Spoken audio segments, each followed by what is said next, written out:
Stephanie, and I'm participating in SOMCAN's effort to address air pollution due to traffic congestion because it negatively affects everyone who lives in this area, both physically and mentally. And I think that it should be a right that everyone gets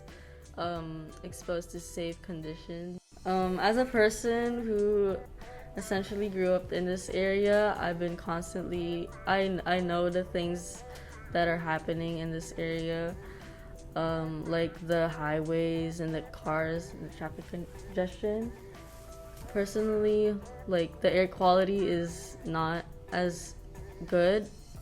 I go to like a different school now that's from the other side of the city,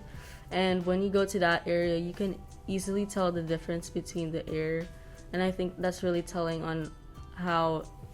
this area is not really fulfilling its right to be like a good environment for the people.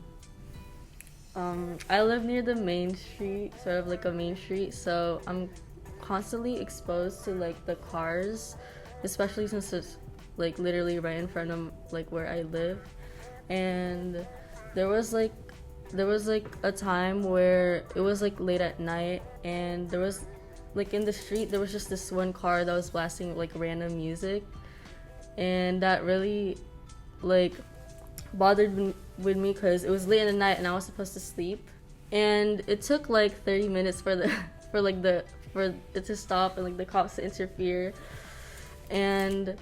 when you think about that experience, that's something that's not usually that you wouldn't think would usually happen like in other areas other than this area because of like the streets and the cars. I think that it is really unfair that not a lot of measures is not being put in place in regards to safety, especially since this place has been in this sort of state for so long. Since I first lived here to where I am now, I believe that there's a lot of things that the city can address, but it is